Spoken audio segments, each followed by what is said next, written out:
we're Lorene and Glenn Ross from Island Lock and Safe, and we happen to have been at our shop at 1036 Lahaina Place in the building because so many times whenever the power would go down from windstorm or whatever, we would lose electricity and we'd lose all our food in the refrigerator. So we went to the shop, one, to be available and if anybody came by, two, to run the inverter in our van to charge our refrigerator. So wasn't the first fire, so we had planned, we would try to be as prepared as possible. We bought the inverters knowing that we were going to deal with the power being out again at some point. For probably another 3-day stint. So we're like, don't open the refrigerator, just plug it in, you know? Right. And so we had a small window air conditioner. The inverter was big enough that it could run the refrigerator and the air conditioner, so the windows were down. We were just sitting in. We were just going to wait it out. Just waiting it out. We thought everything was fine. Nobody thought what was going to transpired.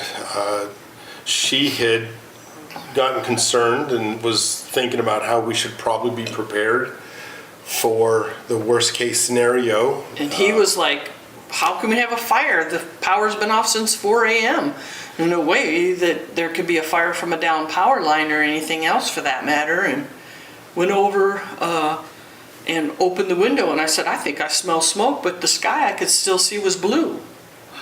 And so I went in the stairwell and I said, oh, I smell smoke. He goes, I smell it now too, so let's go check it out. As soon as I smelled it. Ran down the stairs, we opened the door, sky's still blue overhead. But just 10 feet away around the other side of the building, you could see the smoke rolling over the wall. And there was people over there and we're like, did anybody call 911? And they're like, no, I'm sure they know about it by now. What? I don't have phone reception. We hadn't had phone reception since 4 a.m. We just said, you guys need to get out of here. Get out of here now. Leave. And so there was even a neighbor whose door got ripped off of the hinges from the wind, how it was going by so fast. And she I was asked like, me, she I'm like, said, Glenn, that man needs help. I go, no, we have to go now. We need to go now. We literally went inside the shop, started grabbing some things that we thought we could get into our vans, but it was apparent that things had gotten really bad once we saw that the fire had jumped our shop. It was, the smoke was started filling in and the sky started turning black in just a couple of minutes. And so I got terrified, and apparently he saw that in my face because I'm not very good at hiding things, I guess. Once I saw the fear in her eyes, I knew it was and we just got in the vans and we pulled out. And as soon as we pulled out, there was Ohana Apartments was already on fire on the other side of us. So there was fire behind us, to the side of us, and on the left of us. And when we pulled out on the highway, all the power lines are down, down, down, down. And you're each in a van? Separate vans. Okay. I took one Following van, he each took other. another van. And immediately we were hit with the traffic. Everything was stopped. We're trying to go north. Nothing's moving. As I'm watching the smoke going by and getting darker and darker behind us in the rearview mirror, I started moving the van like this in the street over in the opposite lane that I wasn't supposed to be, and then coming back, and somebody had gotten between us, and I told him, go, go, go, and Glenn went and go, and I got out, and I told him, get in front of me, get in front of me. And so he got in front of me because I was like, okay, I can just follow. And I'm like sitting there and we're not going anywhere.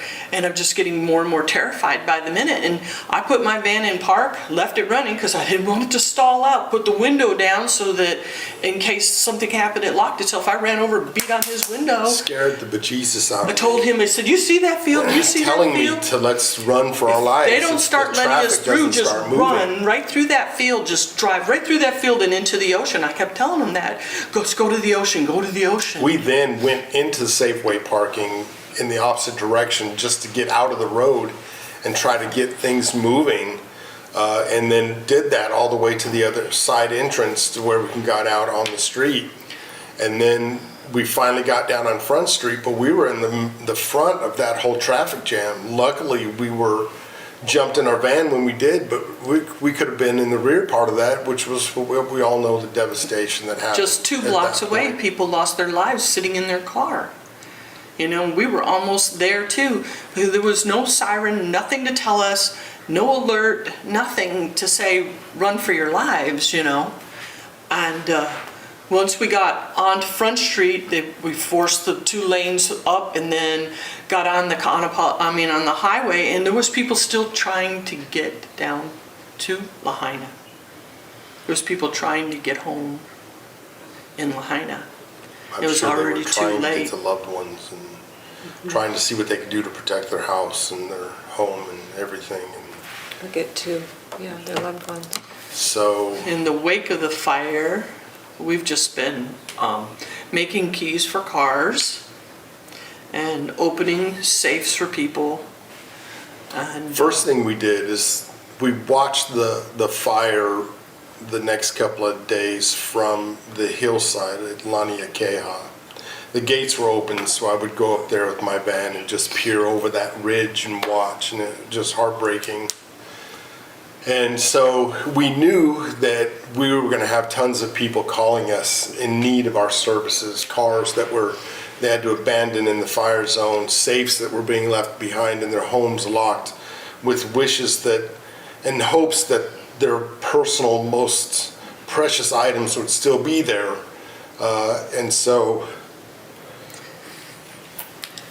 we ordered those tools and equipment so that we could help those people out. We've been working really hard to try to get in there, but they won't let us in there. They won't let us help. They just keep the barricades up. And people are calling us desperate. And finally we got in a couple of days ago and we're able to help some folks out. They're grabbing safes out of these properties and they're trucking them out.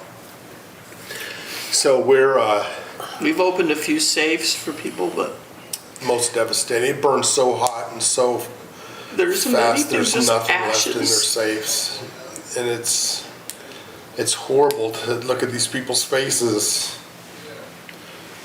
as they peer into that safe and they find that their lives are completely gone, that they thought would be safe.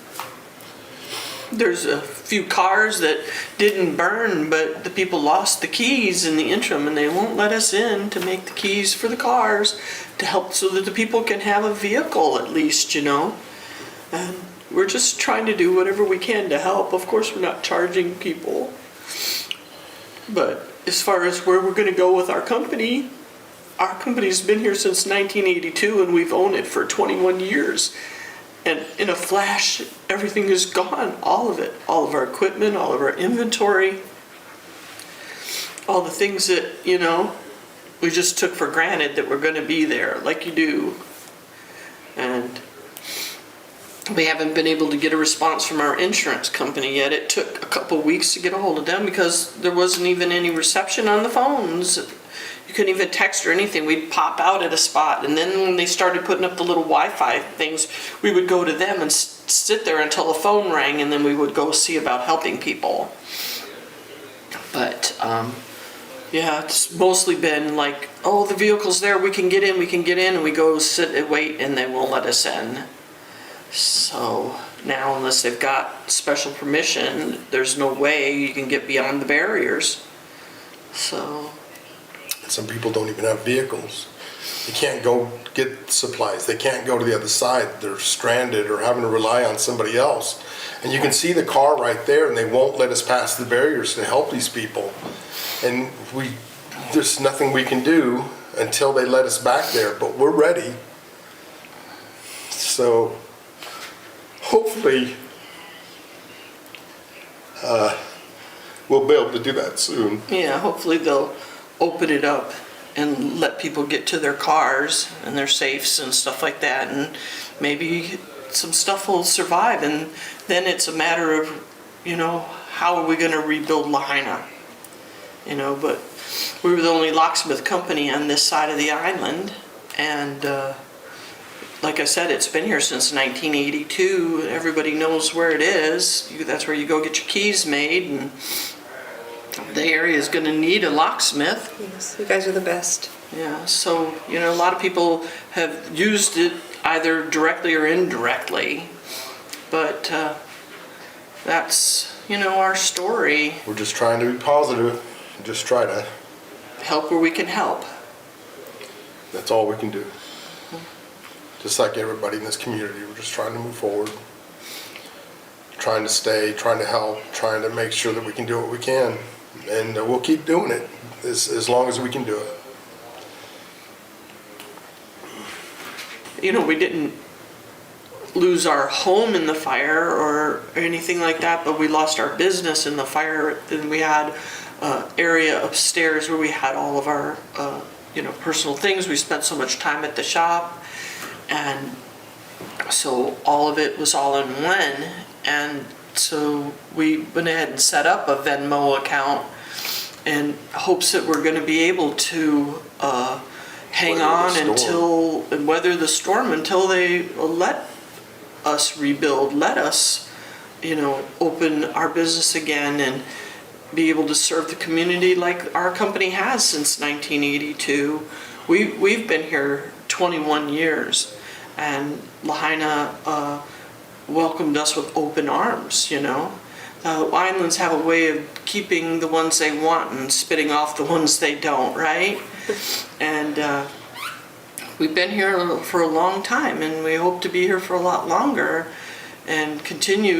We keep buying new equipment and learning new things so we can continue to help people with their lost keys for their car, or you need a spare key, or you need your house rekeyed or something like that, or their business. And so we do all of it, kind of home, auto, commercial, residential, safe and vault and access control work. And the safe work is now seems to be only opening safes that only have ashes. It's devastating. So for the small businesses, they burn to the ground, and then everything they had in their safe is gone too. Yeah. Right. We're so honored that you guys are here and you shared your story and your experience of getting out, at least with your lives. Yeah, by the skin of our teeth. But It was close. yeah, I mean, thank goodness you were aware of, maybe I better go out and see if I can smell any smoke, or I just got a gut feeling all of a sudden Yeah. that maybe we should get ready in case there's a fire, and decided to open the window and take a sniff, and that's how I found out that the fire was actually already all the way around us. and you ran into a bar close to your business. Around the and- corner, yes. We went around the corner, and We there went was- around the corner and just saw people hanging yeah. around. because there was so. nothing on our side. You couldn't see smoke or anything, but we knew there had to be smoke, so we went around the corner and saw it coming. So we turned and went that way. There was people outside, and we said, "Did anybody call 911? Do you have cell phone reception?" And they're like, "No, I'm sure they're aware of it." Right, because if there was an emergency, they would let us know with a Right. siren. Certainly or something. everybody would have heard the siren, right? Right, And right. known that there's a major problem going on. Right. And that didn't happen. So people were, I'm sure to some extent, lackadaisical with their response and what to do, Why would you think of that if you don't hear a warning? And we've Right. been through a couple of fires. Everything was fine. There's, and I'm sure people were like, oh goodness, it's another fire, but didn't know the depth of what was happening, right? Right. And so, the alarm's going off, at least people would have known that there's a major problem. You need to flee the area, or at least be aware that something very, very bad is going on. And that never transpired. So that had to contribute to some horrible, horrible Numbers, Yeah. people. reason that people had lost their lives because they didn't know. Yeah. Some cars had 3 generations of family in it, When you were driving out of your area and you were going north, and then you got into the Safeway parking lot, did you see the black smoke there? Was it getting, There was a huge plume behind us. Okay. Absolutely. It was like a black wall. And That's when I got out of the van and beat on his van and told him, drive right through that field right there and drive straight into the ocean if they don't let us go, because the fire's coming.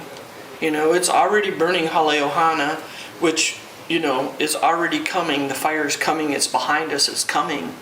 And I told him, if you have to, drive through that field. Luckily, we started going down in the opposite direction of the traffic flow. I'm like, nobody's coming out. I wanted to ram my truck into him, and I wanted to run right over through the where they had the down power lines. I'm like, why can't we drive on that road right there? Even though power lines are down, so what? The damn things don't have electricity anyway, right? You know, why can't we go that way? But they're diverting everybody, and there was converging of traffic from Front Street and from the highway down, and you know, everybody converging together. It was like Kiabe Street. Kiabe Street, was going into one. coming off one. the bypass, the people coming down off the bypass, and I'm like, I'm sure they're bringing those people down off the bypass because they're about to burn up on the side of the road. And then you go out of town and you see cars burned on the side of the road.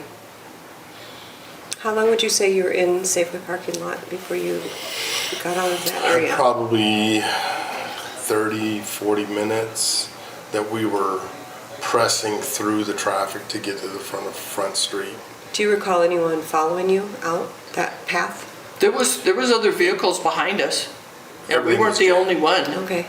It was a procession of cars trying to get out. But from the highway where we turned out, there was no cars coming.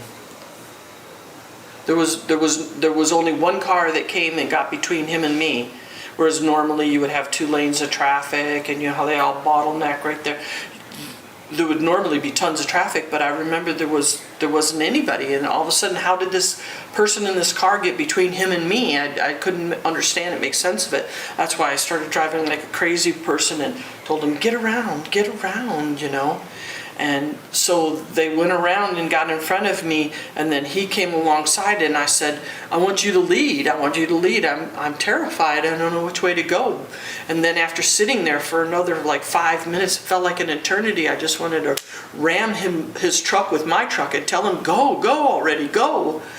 I looked and I saw the field, and the field was empty, and I'm just like, I got out of the truck, like I said, and left the engine running and put the window down, make sure I wouldn't accidentally get locked out, because the only key we had was the one that was running the car, you know. Locksmith with only one key, right? And I beat on his window, scared him to death, and I said, if they don't start moving pretty soon, drive through that field, because I figured other people would follow us. You know, if somebody goes, then others will follow, and at least we could make a path to the ocean. But they luckily let the cars go through, and we got through. It's just like inching. And so they Meanwhile, that black wall of smoke is coming and getting coming darker and coming. darker. And just the wall got bigger and bigger. I was taking video of the heat that was coming off of that smoke and what it was doing to the ocean, and it was swirling out there, and it was very ominous and scary. When you have a fire like that, it's a monster of its own, because it creates its own wind, and that's, I think, how some of it turned around and came up Waikuli and burned back around later that evening. Because we know a friend that he was like, okay, the wind's blowing that way, I should be safe, and went to bed at 8 o'clock. And 3 a.m. his smoke detectors woke him up. His house was already engulfed. He jumped out the bathroom window, which was high and small, and landed on his head. Dove out the restroom. Luckily, he got out. He was like that close to not making it out. And I was like, how the heck did it get all the way over there when it was just down Lahaina town, you know? But it was a monster of its own, just swirled back around and took more people and more homes. Yeah. So, I'm Lorene Ross, I'm Glenn Ross. and we're the owners of Island Lock and Safe in Lahaina, Hawaii. Our shop burned in the fire of